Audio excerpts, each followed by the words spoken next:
আসসালামু আলাইকুম ওয়া রাহমাতুল্লাহি ওয়া বারাকাতুহু।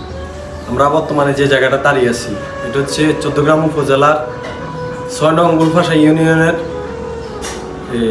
নোয়াপাড়া গ্রাম। এটা হচ্ছে আব্দুল আজিজ যে এটা এতিমখানা আর কি।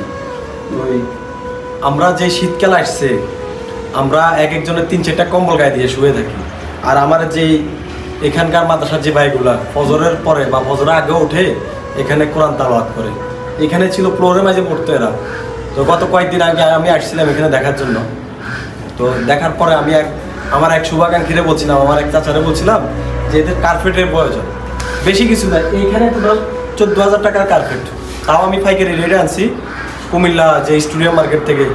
আর এটাতে সাহায্য করছে আমাদের সেলিম কাকা, যিনি মুন্সিহাটে টাইলস বিজনেস করেন, অনেকেই চিনেন ওনারে।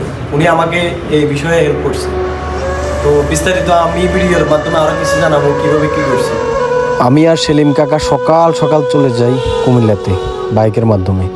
কুমিল্লাতে যাওয়ার পরে অনেক দোকান খোঁজাখুঁজির পরে আমরা চলে যাই কুমিল্লা যে স্টেডিয়াম আছে স্টেডিয়াম মার্কেটে। যাওয়ার পর দোকানদারের সাথে অনেকভাবে বোঝানোর চেষ্টা করি যে এটা হচ্ছে এতিমখানার জন্য, এটাতে আমাদের কোনো ব্যক্তি জন্য না যে কার্পেটটা। তো উনি ওনার দোকানে কার্পেট হাউসের যে যে নেম প্লেটটা দেখাইতেছে এবং কি উনি বলতেছে যে কার্পেটটার এত দাম। প্রথমে কইছে স্কোয়ার ফুট হচ্ছে 32 টাকা।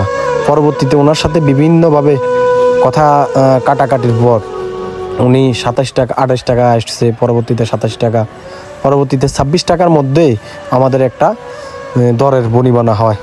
পরবর্তীতে সেলিম কাকার মাধ্যমে আমি টাকাগুলো ওনাকে হিসাব করে দিয়ে দিই। 14,040 টাকা আসছে। পরবর্তীতে ওনাকে 40 টাকাও কম দেওয়া হয় ওনাকে।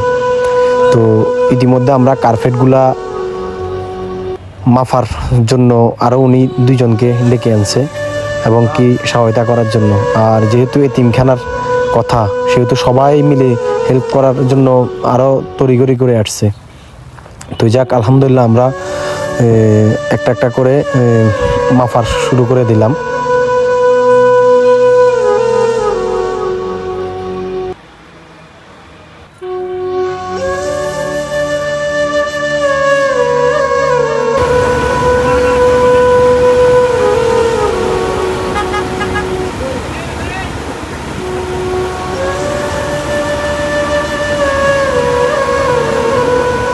অবশেষে যমুনা বাসের সফর শেষ করে আমরা মাদ্রাসা এসে পৌঁছাইলাম।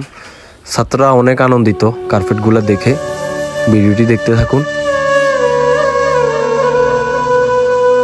মাদ্রাসার ছাত্রদের পাশাপাশি মাদ্রাসার যিনি শিক্ষক দায়িত্বে আছেন উনিও আমাকে অনেক হেল্প করতেছেন কার্পেটগুলো খুলে পুরো রুমে মেলে দেওয়ার জন্য। আলহামদুলিল্লাহ এক এক করে আমরা ছাত্ররা এবং কি আমি নিজেই অনেক চেষ্টা করে কার্পেটগুলা খুলে সারিবদ্ধভাবে সাজাইতে শুরু করলাম। অনেক সুন্দর দেখাচ্ছে রুমটা, আপনারা একটু লক্ষ্য করে দেখতে পারবেন। তো অসংখ্য ধন্যবাদ ভিডিওটি সকলে দেখার জন্য। আপনারা ভিডিওটি দেখেন।